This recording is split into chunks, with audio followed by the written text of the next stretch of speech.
Greetings, it is I, Tantus Naravan Dracovin, Lord and Emperor of the Dracovin Empire, and welcome. It is time to continue our discussion on the forgotten collectible card games of old, Forgotten CCGs. We were talking about Spellfire. I was going over the rules of Spellfire and how to play it. This time, combat. I'm going to go all over the rules about combat. Phase 4. So, the ideal of combat is that you're going to choose an opponent's realm in order to battle against it in attempts to raise it. You will then send out your champions, and each time you send out a champion will effectively be one round of battle that's going to occur. And until the battles is over, and either you are defeated or the realm is raised, the combat continues. So it'll take place as a number of combat rounds of champion versus champion. But let's break it down a little more exactly. So the first thing I'm going to do is I'm going to choose a realm to attack. This has to be a realm that's either exposed or one that I can attack using a special ability of mine, regardless of what type of special ability. That means it has to be the top of the pyramid, so to say, or again, one special ability will allow me to target. I cannot attack any of my own realms. It has to be another player's realm. Now I choose a champion to go and attack that realm. I either choose one from my hand or my pool. Regardless of whichever one I'm choosing, I cannot attach any artifacts, magic items, or other cards to it during this period of time. If it already had cards attached to it when it was in my pool, then those can stay with it. But if I'm playing one from my hand, I can't add stuff to it. It's already got all the cards on it. It's already got what it is. I can't add anything to it. Again, from the pool, might have stuff attached. Then the defender will choose either a champion from their hand or a champion in their pool to defend their realm with. Again, just like before, I cannot attach any cards at this point in time. Though if I chose a defender from my pool, it can already have cards attached to it and therefore already be ready to defend. If I do not pose a defender at this point in time as a defending player, or if I have none, the realm is automatically raised. We end the combat, we're done with it. So I have to at least be able to put out a defender to prevent it from being raised at this point in time. Now is when special abilities go off in what's referred to as the order of activation. It first starts with the attacking player, that the attacking champion, any special abilities it has go off. Then any cards that are attached to it, they go off. Then the defending champion's ability goes off. Then cards attached to them go off. So you can see there is an order to the activation of these abilities. May I note that at this point in time, the attacker could have an ability which would activate that could either discard or remove a defender from combat.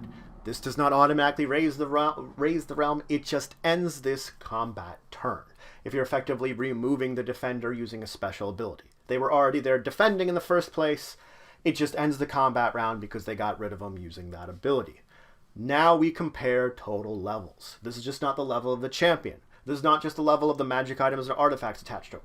It's if a realm gives a bonus, if a holding gives a bonus, if an event gives a bonus, if a spell gives a bonus, if any other card that could possibly give a bonus that may or may not be out in play gives a bonus. You add all these together and compare them. The one that has the higher level is the winner. A tie goes to the defender. Now at this point, the losing player may play one card at a time, enhancing their champion from their hand in order to attempt to get more of a bonus and win. This continues until you get to a point where the losing player refuses to play a card or can't play a card. So effectively you keep playing things until you can win. You have a chance of buffing up or boosting up your champions in order to see who wins this combat. Now, the winner, regardless, once you've finished up this thing, the winner gets returned to its owner's pool. All the cards that are attached to it go there. Any non-permanent cards, like spells or allies, they get discarded. But your new enhanced winner, or your winner with all the cards attached to it, back in your pool. The losing player takes their champion and all cards attached to it and puts it in the discard. They lose their champion. It lost that battle. Now, that ends that combat round. If the attacker won, but failed to raise the realm using a special ability, then they can, of course, play another champion. you cannot use the same champion to attack again. So you can attack again because you won but didn't raise the realm. You can't use the same champion, you have to use a new champion, and you would start over from basically the beginning of that part of combat. The defender, of course, could use another champion that they have to defend with.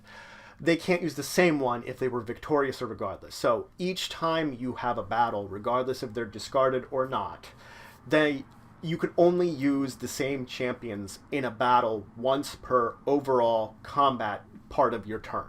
You know, you can have all these combat turns, but each one can only be one example of a battle between two champions.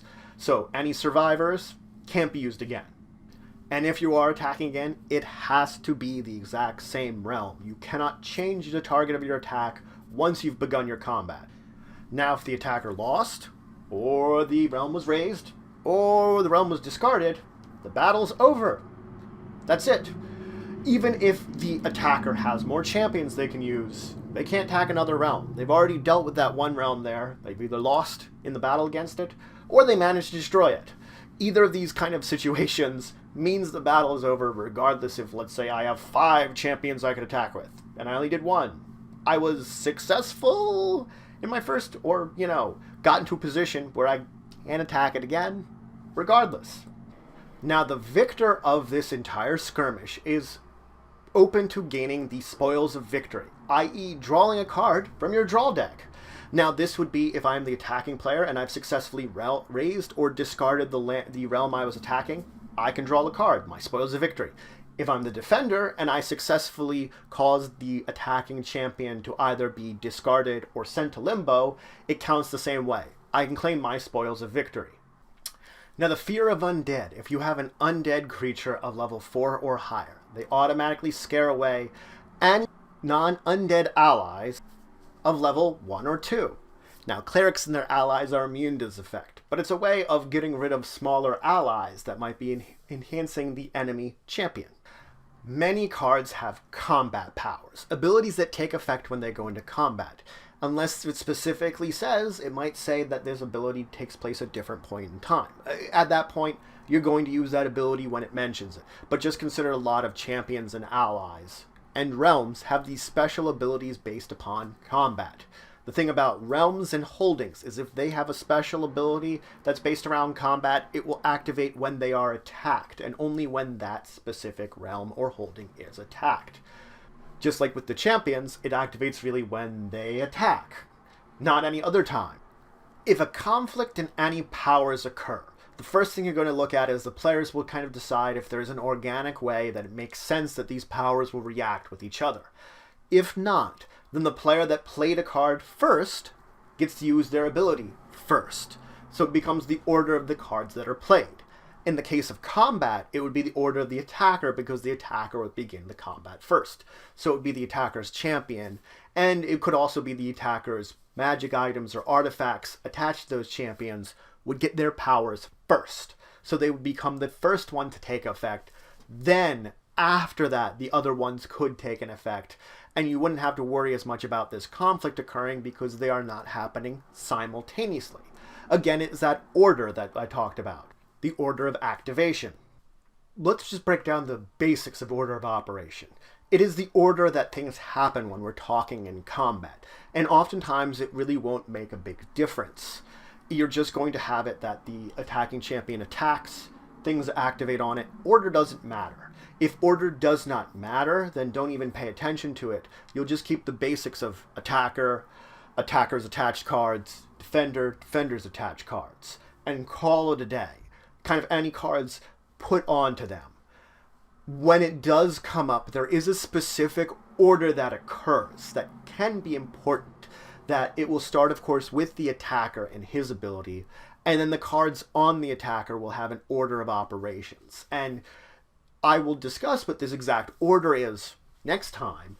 It's going to be very important to know this order in case something does come up, that you have these conflicts occurring, even amongst the own side.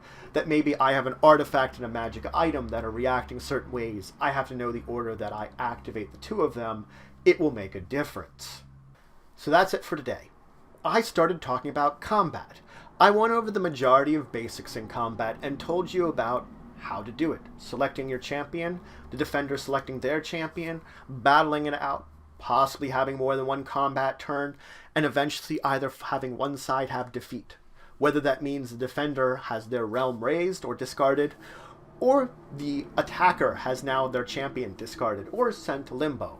But regardless, the combat goes in a certain flow that it will kind of battle it out for this victory, which it can occur in multiple combat turns or a single one. I also began talking about the order of activation, an important part of special abilities on cards, talking about the order in which you're going to play them. In the next episode, I'm going to go over the exact and precise order that you'll have to worry about. It's not, again, won't come up all the time, but when it does, it's good to know this exact order.